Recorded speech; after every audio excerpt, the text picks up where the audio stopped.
Antes dos faraós construírem as pirâmides que desafiam o tempo, antes dos grandes templos e do poderio que conhecemos, o Vale do Nilo era um mundo dividido. Esta é a história do dia em que o Egito nasceu. A história de como duas terras se tornaram uma. Ao norte, o Baixo Egito. Uma terra de horizontes abertos, onde o Nilo se encontra com o mar. Sua capital era Buto, e seu símbolo, a coroa vermelha. Sua divindade protetora era a deusa cobra, o Adjito. Um reino de céu aberto e terras pantanosas. Ao sul, o Alto Egito. Um corredor estreito e fértil, espremido entre desertos implacáveis. Sua capital era Nequim. Sua marca real, a coroa branca. Aqui, os deuses eram poderosos e guerreiros, como Sete e Horus. Um reino de ambição e força contida. Por volta de 3200 a.C., o equilíbrio de poder no Vale do Nilo começou a se inclinar. Líderes ambiciosos do Alto Egito, fortalecidos pelo controle das rotas de comércio com o sul e armados com uma tecnologia militar superior, iniciaram um lento, mas inexorável, processo de expansão para o norte. Uma figura-chave desse período é um rei conhecido apenas pelo símbolo do escorpião. Mas esta não foi apenas uma conquista militar. Foi um movimento total de cultura, tecnologia e, acima de tudo, de uma nova forma de organizar o poder. E a prova definitiva desse poder em gestação não está em um campo de batalha, mas, na tumba UJ, em Abidos. Esta é a sepultura de um governante, possivelmente o próprio rei escorpião ou seu imediato predecessor. E o seu tesouro mais revelador não é ouro ou armas. Centenas de minúsculas etiquetas de marfim. Cada uma dessas placas é um documento. Este símbolo é um jarro. Esta marca indica a quantidade. E estes são os primeiros nomes de lugares e pessoas já registrados na história do Egito. Elas não eram decoração. Eram etiquetas de expedição, registros de impostos, inventários do palácio.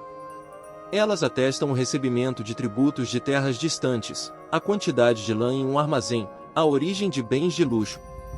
Em suma, elas eram o sistema operacional de um estado primitivo. O que estamos testemunhando aqui é a certidão de nascimento da burocracia estatal.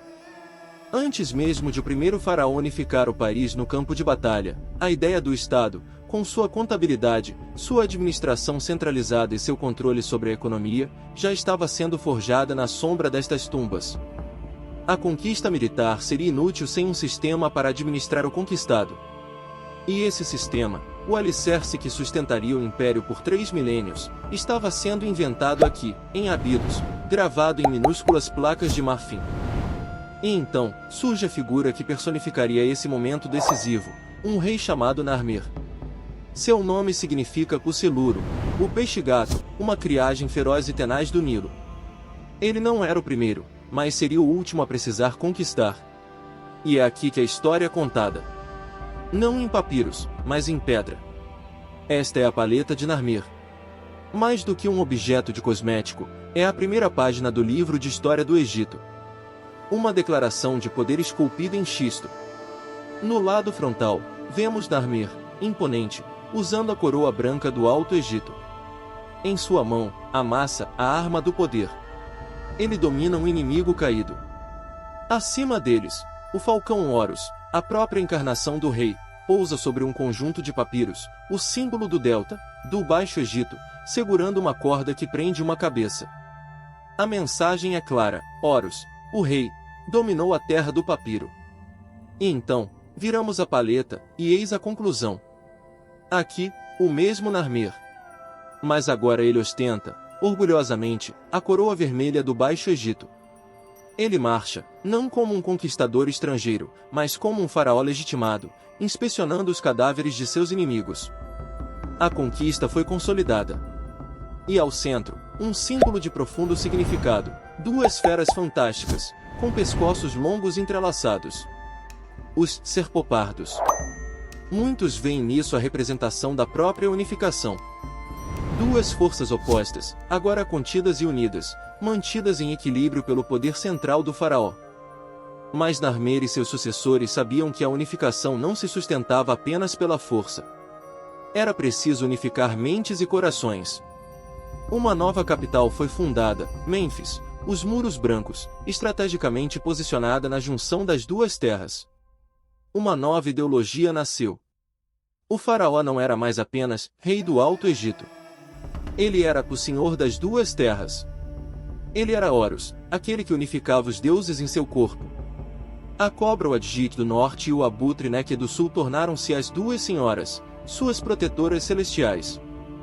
O ato final de Narmer não foi apenas ganhar uma batalha. Foi acender uma faísca. A unificação criou o primeiro Estado-nação da história. Um reino unificado com um governo central, uma escrita padrão, um sistema de impostos e uma visão de mundo comum. Por mais de 3 milênios, cada faraó que subiu ao trono herdou o legado de Narmer. Eles foram os senhores das duas terras. Eles usaram a coroa dupla. Eles governaram um Egito que era, em sua essência, uma união sagrada. Tudo começou aqui, nas areias de Abidos e Nequim, quando um rei, com uma coroa branca em uma face da história e uma coroa vermelha na outra, uniu para sempre o Alto e o Baixo Egito, dando ao mundo uma das civilizações mais duradouras e fascinantes de todos os tempos. E assim, das areias do tempo, emergiu um império que moldaria a história para sempre. Mas a jornada pela história do Antigo Egito está apenas começando. Das pirâmides aos templos escondidos, dos faraós lendários aos segredos ainda não desvendados, há um mundo inteiro para explorarmos juntos. E aí, gostou dessa viagem no tempo? Se você se impressionou com a história de Narmer e o nascimento do Egito faraônico, então clique no gostei. Esse gesto simples ajuda demais o canal e faz com que o YouTube mostre nosso conteúdo para mais pessoas apaixonadas por história. E não deixe de se inscrever no canal e ativar o sininho para não perder nenhum dos nossos próximos vídeos.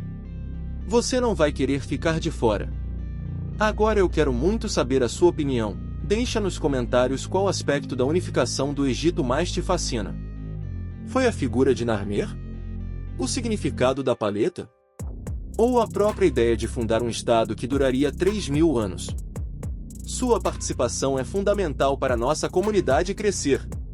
Um agradecimento especial a você, que viajou conosco até as origens do Egito. Este canal é feito com muita pesquisa e dedicação para vocês.